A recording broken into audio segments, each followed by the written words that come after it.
June 22nd, 1944. 17 hours, South China Sea, south of Hainan Island. The tanker is a long black shadow on a blacker sea, a floating warehouse of crude oil and avgas that smells sharp even from the escorting destroyer a few cables off her starboard bow. The moon is thin, the clouds thicker, and the convoy's wake is the only pale streak in the dark. Every man topside moves quietly, because everyone has learned what noise means out here. Below the surface, an American submarine slides through warm water like a hunting knife.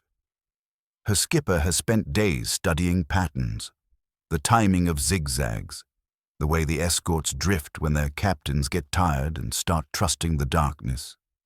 A decade earlier, the prize would have been a battleship. Now the prize is a merchant hull with a fat belly full of fuel. The torpedo men whisper their checks. The fire control party tracks the tanker's steady bearing. When the command comes, the boat shudders as fish run from the tubes, propellers biting hard and straight. You do not hear the torpedoes from the tanker. You feel them. A deep, ugly thump rolls through the steel of the ship. Then another. The deck lurches. Somewhere aft, a seam opens like cloth tearing and oil pours into the sea, spreading across the surface in a slick that catches what little light there is. The engine room fills with steam and shouting. The tanker's siren begins to wail, thin and panicked, as if the ship itself has realized it is bleeding. The escort destroyer turns in, searching with sonar pings that stab through the water. Lookouts strain until their eyes hurt. They want a periscope feather, a wake, anything. But the submarine is already down and away, her captain listening for the escort's screws and the frantic churn of depth charge throwers. On the tanker, men run with hoses. But you cannot hose down a fuel ship that has been open to the sea. Flames find the slick as if the ocean has become a fuse. Fire crawls over the water in fast orange sheets. The tanker's captain, a civilian in naval service, screams orders that cannot be obeyed. Lifeboats jam. A sailor with an oil-soaked face tries to cut a line, hands shaking. The air tastes like smoke and gasoline. The horizon glows by sunrise. The convoy is missing its heart. In Tokyo, the report arrives as a neat bundle of paper, clean and polite, the kind of bureaucracy that can describe a catastrophe without raising its voice. It passes through offices where men wear crisp uniforms and do not look out windows. It finally lands on a desk beneath a portrait and a wall clock, and an admiral's finger traces the line that matters most. Cargo lost, fuel lost, another tanker gone. By mid-1944, the Imperial Japanese Navy has begun to feel a truth it cannot shoot at. Warships are steel, guns and pride, but they are also hungry machines. Without oil, they are anchored monuments. Admiral Toyoda Soemu, newly holding the burden of combined fleet command, reads the numbers and thinks of maps that no longer matter. Staff officers bring him totals in tons, percentages of import capacity, the shrinking line between what arrives and what the fleet consumes. He does not need theatrics. He only asks one question, quietly, in the way that makes a room stiffen. How many sorties can we still afford? A younger officer answers with a calculation and a lowered gaze. Not many. In the Naval General Staff, other admirals react with the hard skepticism of men trained to see war as a problem of will. One insists the convoy system must be tightened. Escorts increased. Routes changed. Another snaps that escorts are already being stripped from combat units just to babysit tankers. Someone mentions air cover, but everyone knows the same fact. Airfields are far. Planes also drink fuel. Fuel is the thing being hunted. The shift in American submarine tactics is no rumor now. It is visible in the ledger. The submarine force is not merely taking ships, it is taking mobility. Each tanker sunk is not one hull less. It is a chain broken. It is a carrier division that can no longer train, a destroyer flotilla that can no longer sweep, a battleship that becomes a floating barracks. Admiral Shimada Shigetaro, the Navy Minister, is told in blunt terms that stockpiles are being consumed faster than they can be replaced. He has spent years reassuring the cabinet that the southern resources will keep the empire alive. Now his aides show him convoy tallies with red ink. He presses his lips together and says something that does not sound like defeat, but it sounds like fear wearing a uniform. If the tankers do not arrive, the fleet does not sail. In the corridors, men begin to repeat a bitter phrase, half joke, half prayer. The Americans are not fighting the Navy, they are fighting the fuel. An officer mutters that the enemy has finally found the throat of the empire, and far out in the Pacific, American submarine captains are already writing patrol reports that read like instructions. Ignore the warships when you must. Hunt the tankers. Cut the arteries. Let the enemy's guns rust in port. The next dispatch from the South China Sea comes sooner than anyone wants. Another tanker. Another burning slick. Another escort captain reporting contact lost. Target escaped. Survivors few. In Tokyo, the admirals do not shout. They do not slam tables. They do something more revealing. They begin to plan a war they can no longer move. July 10th, 1944. Tokyo. Naval General Staff Building. Late afternoon. The city swelters under summer haze, and inside the staff building the air is thick with ink, sweat, and the metallic tang of nerves. Fans turn lazily. Phones ring, are answered too fast, then set down too gently. Messages arrive with a stamp of urgency, but they are read by men who have learned how to keep their faces still. A conference room door closes. Outside, junior officers and clerks pretend not to listen. Inside, admirals sit at a long table under harsh light. Maps cover the walls, but the map that matters is not the Pacific. It is a chart of fuel stocks and shipping arrivals. A set of columns that have started to collapse like rotten wood. Admiral Toyoda Soemu sits at the head, straight-backed, his eyes not on the men but on the numbers. A staff officer speaks in a careful voice, the way you talk when you are delivering a death notice. In the last month, additional tanker losses, imported oil down again, escort forces strained. Submarines are striking at the same choke points. They are doing it methodically. A pause follows. Not because Toyoda needs time to understand, but because everyone else needs time to accept that he already has. Toyoda finally speaks, low enough that you have to lean forward. His words are not dramatic. They land like a weight. We cannot fight without oil. The enemy knows this. They are strangling us. Silence. You hear a distant typewriter in the hall like a machine gun far away. One admiral clears his throat. Not out of politeness, but because it is suddenly hard to breathe. Admiral Fukudome Shigeru, the combined fleet chief of staff, offers the tactical view. He talks about convoys, about reorganizing routes, about increasing destroyer screens. His voice carries the habit of problem-solving, but his eyes flick to the fuel chart again and again as if it is a wound he cannot stop touching. We can add escorts, he says. But escorts require fuel as well. Every solution consumes the thing we are losing. Someone else, older, more brittle, snaps that discipline has slipped, that merchant captains are incompetent, that escorts are not aggressive enough. It is the kind of anger that always shows up when reality cannot be punched. Toyoda lets it burn out on its own. Then he asks a question that makes the room go quiet again. How many tankers must arrive each month to sustain fleet operations? The answer is given. It is a number that used to be realistic. Now it is a fantasy. Toyoda looks at the men as if he is measuring them, not their opinions. His tone remains steady. Then we must accept that fleet operations will be curtailed. We will have to choose when we sail and when we do not. A captain at the far end shifts in his chair. a small movement that suggests a much larger panic. Curtailed means idle. Idle means training stops. Idle means morale erodes. Idle means the Americans keep moving while the Imperial Navy becomes a museum. The door opens briefly.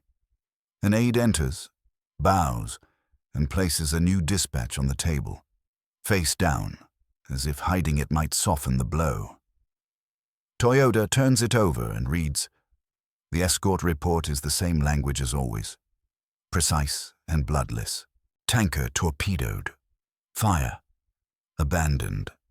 Survivors recovered." The admiral beside Toyota exhales through his nose, a faint sound of disbelief that he cannot quite control. He mutters, "Not intended for the room, but the room hears it anyway. They are not hunting our ships. They are hunting our future." In another part of Tokyo, the Navy Minister, Admiral Shimada Shigetaro, meets with cabinet figures and bureaucrats who want reassurance. He sits rigidly, his hands placed carefully, his uniform immaculate. He speaks to civilians who think in production quotas and slogans, men who want him to promise that the fleet will strike back and the empire will endure. Shimada chooses his words like stepping stones across deep water. "We are taking measures to protect vital shipping," he says. But he cannot hide the edge in his voice when he adds, "The submarine threat is severe." A civilian asks whether the Navy can simply destroy the submarines. Shimada's eyes tighten. He does not answer directly. Instead, he says the thing that feels like an admission without being one. The enemy has many submarines. They operate far from their bases. Their crews are skilled. They are targeting what is essential. Essential. The word hangs in the air. Everyone knows what it means. Fuel. The lifeblood. The reason Japan went south in the first place. That night, in the quiet after official meetings, the admirals speak differently. Toyota sits with his closest staff. No reporters, no politicians, just officers who understand the map of the sea and the reality beneath it. A junior officer mentions that American submarines are no longer taking risky shots at escorted warships when easier targets exist. They are prioritizing tankers and transport. Toyota nods once, as if he has been expecting that sentence for months. "It is rational," he says, "painfully rational." Another officer, a commander with tired eyes, says something that sounds like a confession. "We used to count our capital ships.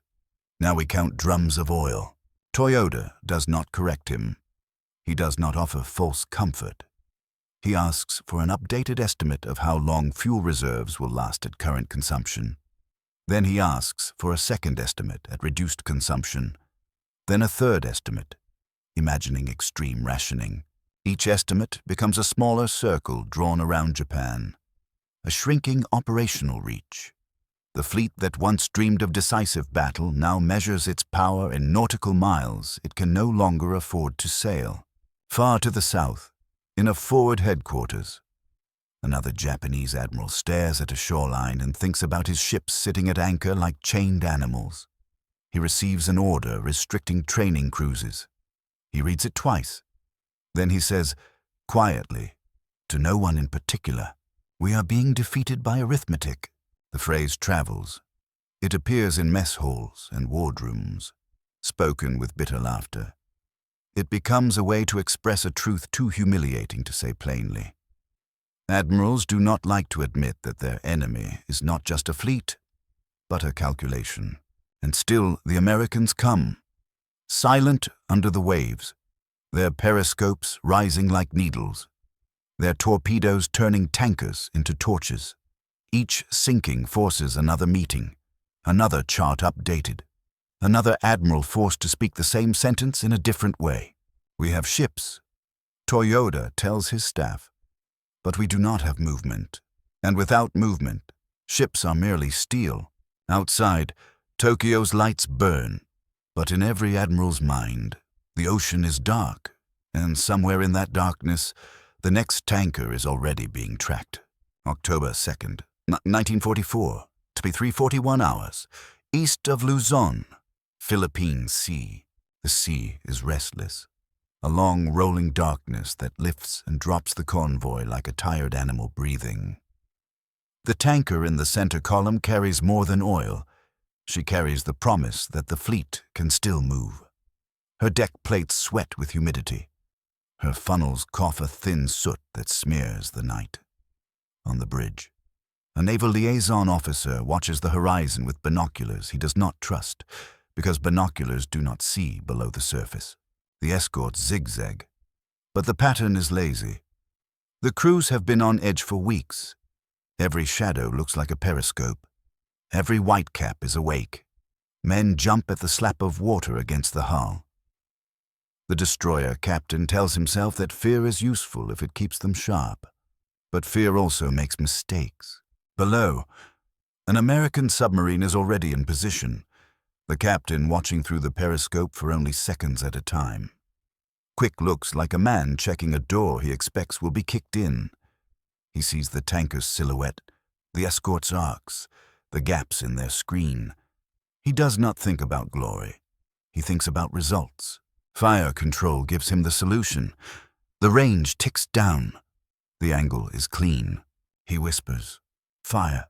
The torpedoes leave in a stagger, one after another, the boat rocking slightly as each weapon departs. Then the sub goes deep, down into the cool layer, where sonar gets mushy and confused. The captain counts in his head, the way all submarine captains do, measuring time to impact in heartbeats. One impact, a hollow boom, a second, sharper, like a door slammed by a giant. The tanker shudders so hard that men fall. Somewhere forward, a tank ruptures and fuel vapor expands, hungry for a spark. The escort's searchlights stab at the darkness. Too late. Someone on the tanker screams that the ship is on fire before the fire even appears, because the smell is instant, raw and unmistakable. Then flame erupts along the deck, a sudden bright line that turns night into a harsh orange stage. Oil spills into the sea and ignites.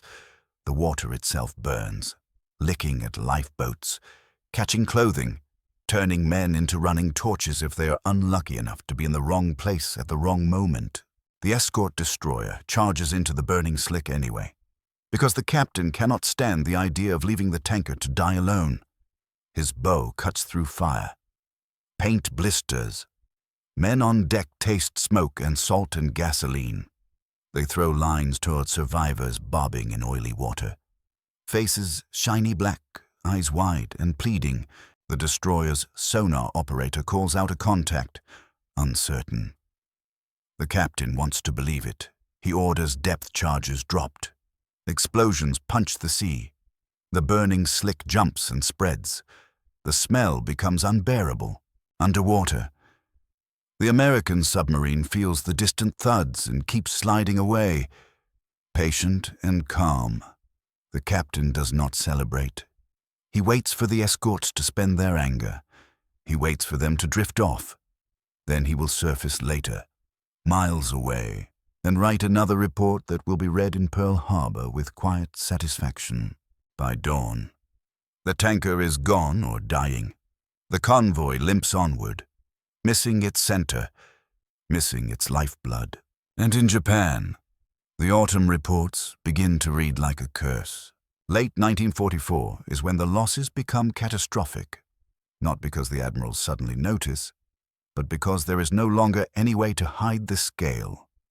Tankers that used to arrive in steady rhythm now vanish one after another. Names are crossed off lists. Tonnage totals are rewritten downward. Each week feels like another artery severed. Admiral Toyoda receives the compiled summaries and realizes that planning has become a grim exercise in subtraction. Staff officers bring him charts showing shipping capacity collapsing. They point at lines that fall so steeply they look like cliffs. Toyoda listens, then says something simple that freezes the room. So this is what it feels like to bleed out. A staff captain, trying to offer solutions, mentions moving fuel by smaller ships, dispersing cargo, using coastal routes. Another suggests storing more oil forward. Toyoda does not dismiss them. He asks the questions that matter. Do we have enough ships for that? No. Do we have enough escort strength? No. Do we have enough air cover? Not consistently. He sits back, fingers pressed together, eyes narrowed. Then he says the sentence that will echo across headquarters for months. We will have to fight with what we can hold in our hands, not what we can sail across the sea. In a separate meeting, the Navy Minister Shimada is confronted with hard figures by his own staff. They show him fuel reserves at the major bases, consumption rates, the shrinking capacity to move oil from the southern fields. They show him that even when oil is produced, getting it home is the problem, because the sea routes are now death corridors. Shimada's jaw works. He looks older than his photographs. He speaks, and his words come out not as a speech but as a warning. The enemy has found our weak point. If this continues, the fleet will be immobilized. Immobilized is the polite word. The raw word is trapped. At Combined Fleet Headquarters, officers start issuing orders that feel like surrender wrapped in operational language. Sortie plans are postponed. Training is reduced.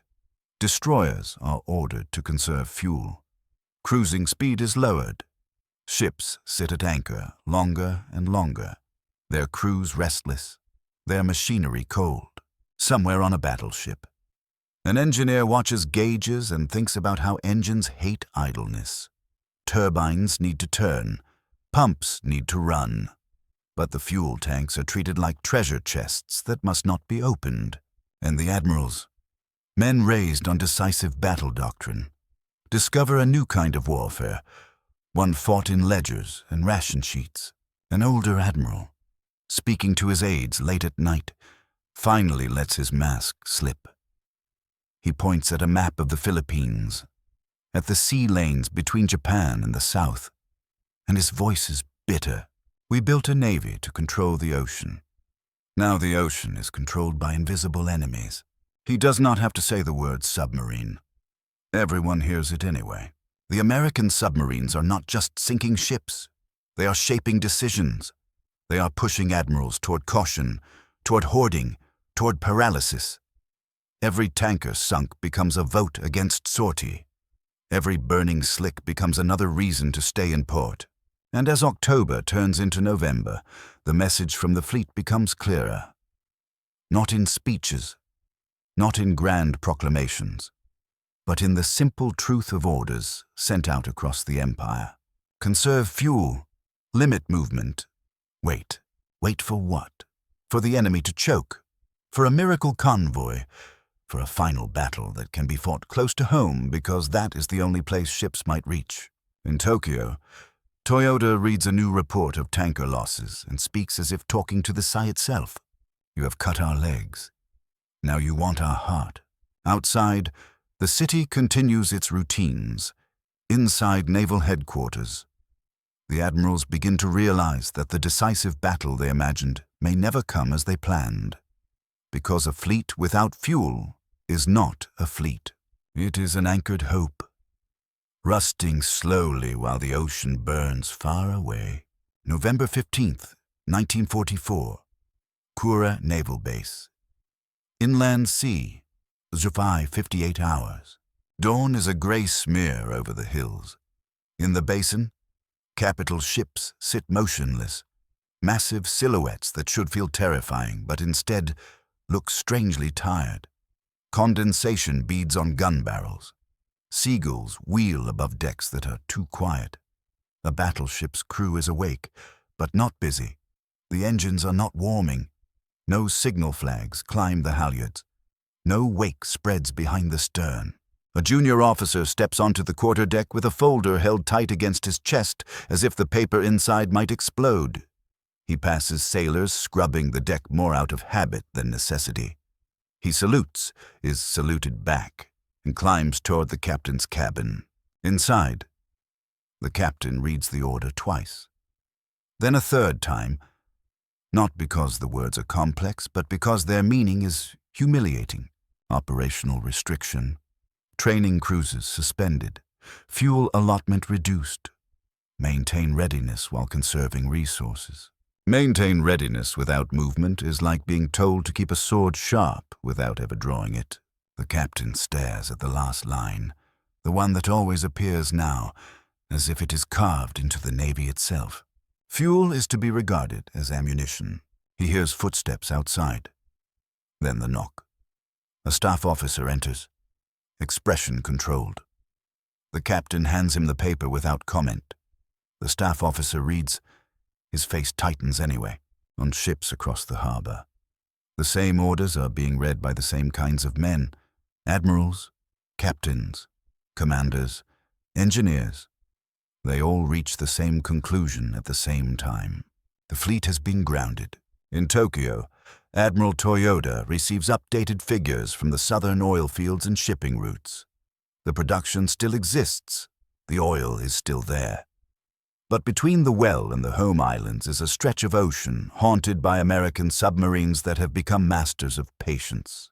A staff officer points to the list of tankers sunk in recent weeks, then to the diminishing arrivals. He does not need to dramatize it. The dates do the work. Each line is a ship name, a route, a position, then a final word that repeats like a drumbeat. Sank. Toyoda rubs his temple with 2 fingers. He's not the kind of man to show emotion. But the room can sense the pressure behind his calm. He speaks slowly. Each word chosen. We will not spend the fleet on exercises. We will not waste fuel on pride. Every drop must be saved for the decisive moment. Someone asks what decisive moment he means now, because the war has become a series of emergencies. Toyoda answers with the logic of a commander forced into a corner. When the enemy comes within range, we will strike.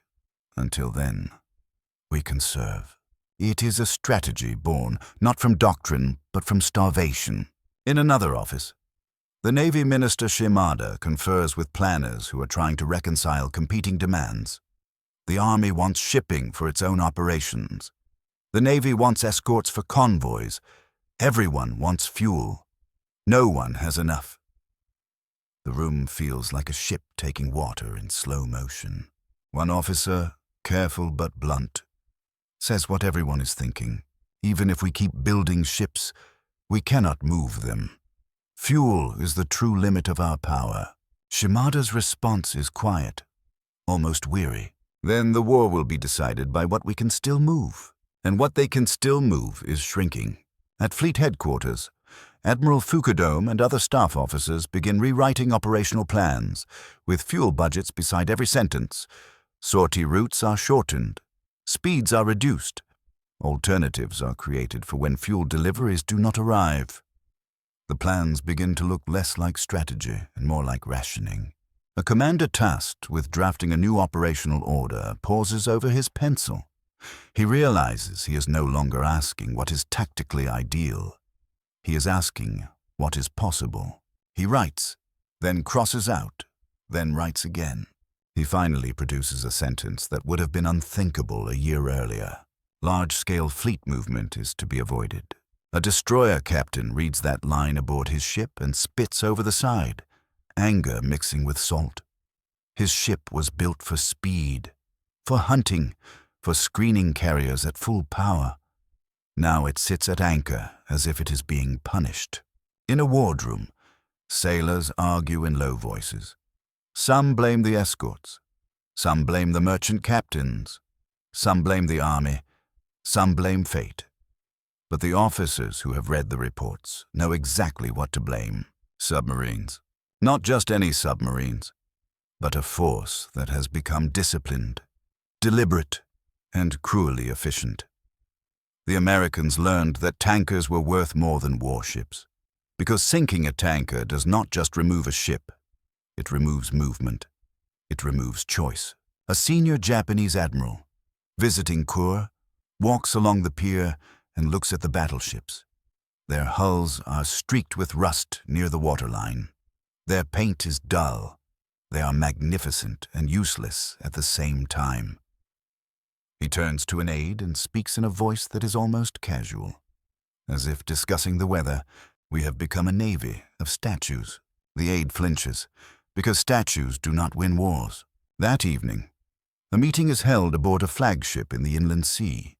The mood is restrained, but tension is everywhere, in the way cups are set down, in the way papers are handled. An operations officer briefs the admiral on readiness levels. The numbers are good. Crews are trained, guns are maintained, ammunition is stocked. Everything looks like a fleet ready to fight. Then the officer reaches the fuel line and the briefing becomes a confession. Available fuel allocations will not support extended operations. The admiral does not explode. He simply asks, with a sharpness that makes the officer's throat tighten, "Then what will they support?" The answer is spoken softly. A single major sortie. Limited distance. Limited duration. One battle. One throw of the dice. The room goes quiet. For years, Japanese doctrine has dreamed of a single decisive engagement. Now they are being forced into it not by ambition, but by necessity. It is the difference between choosing a duel and being shoved into it with your back against a wall. Later, alone, the admiral writes in his notes, the kind of personal line that never appears in official reports. Fuel decides whether we exist at sea. Outside, the inland sea is calm. Inside the fleet's planning rooms, the admirals begin to speak of operations in phrases that sound like hospice care. Preserve, conserve, hold. And while they do, far out beyond the Ryukyus, another convoy struggles northward under escort. A line of ships carrying oil that feels more precious than gold. American submarines stalk them from below. Calm and patient, the convoy's survival is no longer a logistical matter. It is the difference between a fleet that can fight and a fleet that can only wait. December 23rd, 1944. 03:26 hours. Off the coast of Indochina, near Cam Ranh Bay. Rain lashes the sea in slanted sheets. The night is so dark it feels solid, and the convoy's navigation lights are hooded down to faint pinpricks, barely enough to keep station. On the lead escort, a lieutenant commander stands on the bridge wing with his collar turned up, salt water running down his neck. He watches the tanker ahead, a blunt shape pushing through the weather, and he thinks the same thought every escort officer has begun to think. If she goes down, the fleet starves. Below, an American submarine commander listens to the storm through the hull. The rain is loud above, a constant drumming that can mask periscope exposure. He knows the escorts will be struggling. Sonar performance is fickle in bad weather. Lookouts are blinded by spray. The storm is not a hazard to him. It is cover.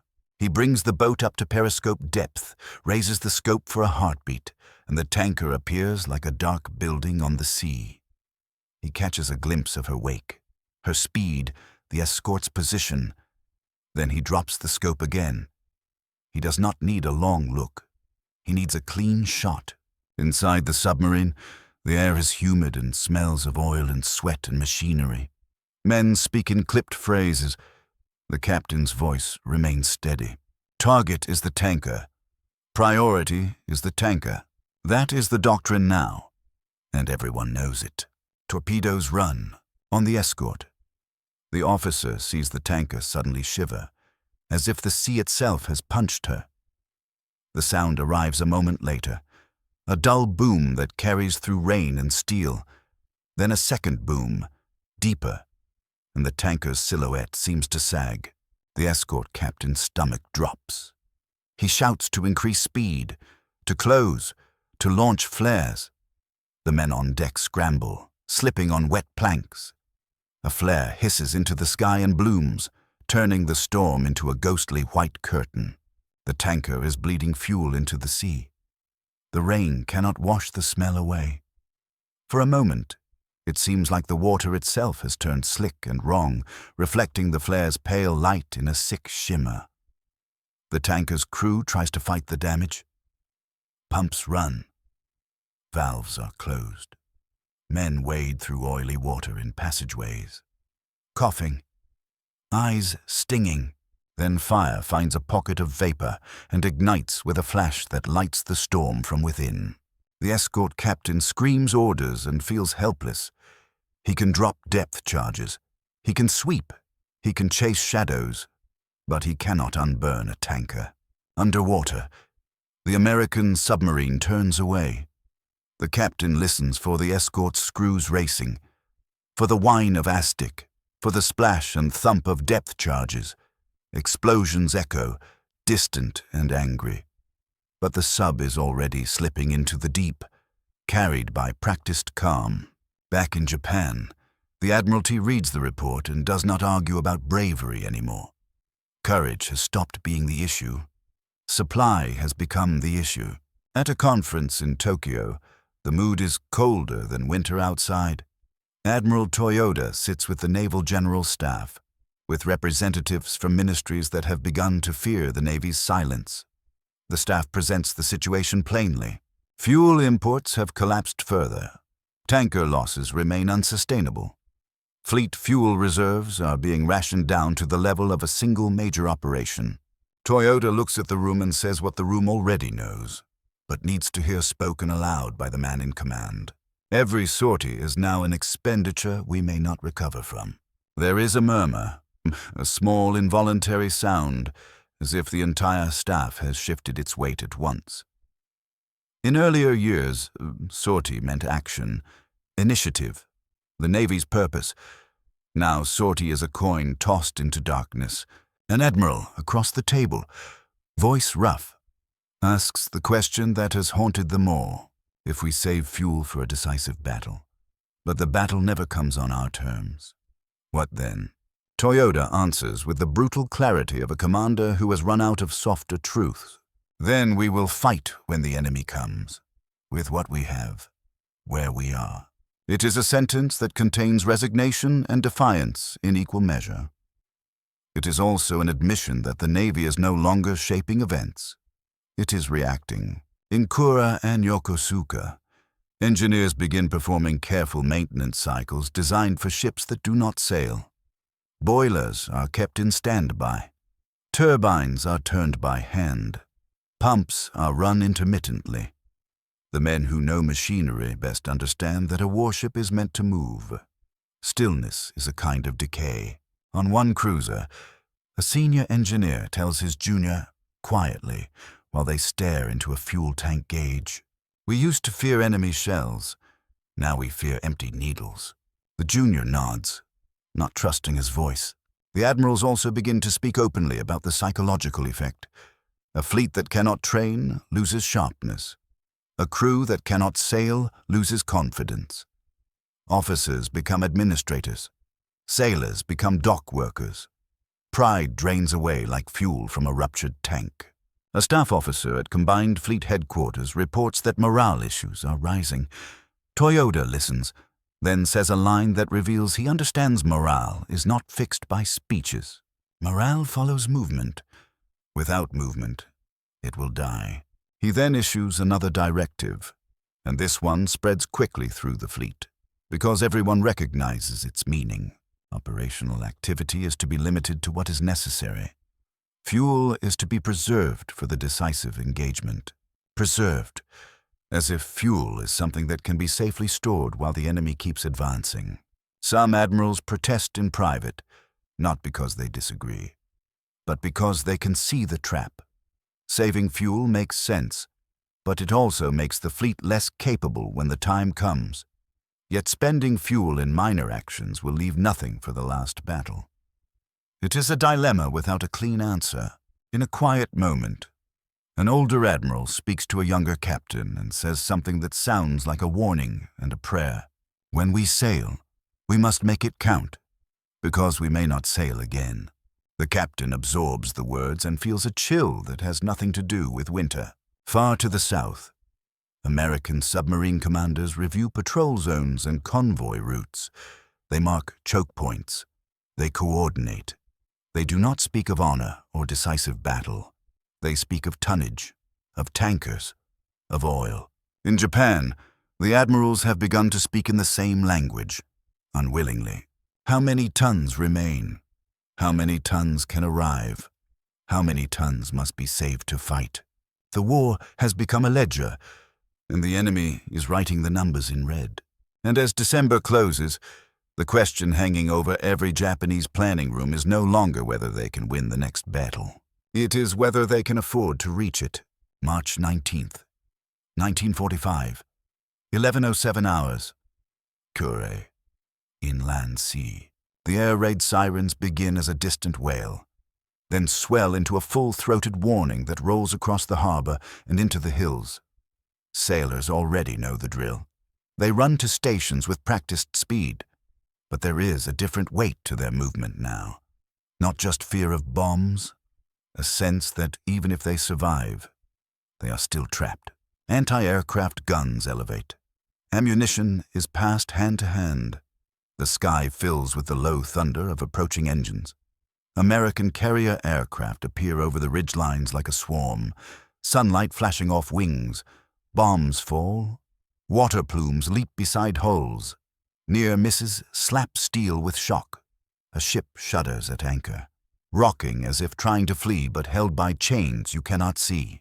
The cruel truth is that many of these ships cannot run even if they wanted to. Their bunkers are not full. Some are barely adequate for internal movements. The Navy that once roamed from the Marshalls to the Indian Ocean now sits in its own backyard and takes punches. On the flagship, an admiral watches the attack through binoculars. His face is calm, but his fingers tighten on the rail when a bomb hits near a nearby cruiser, fire blooming along the deck. He thinks of how he once judged enemy strength by the number of carriers, the caliber of guns, the skill of pilots. Now another measure sits in his mind like a constant ache. Fuel. Always fuel. In Tokyo, the situation is beyond argument. The tanker losses of late 1944 broke the lifeline. The curtailments that followed in 1945 turned the fleet into a force waiting for one last use.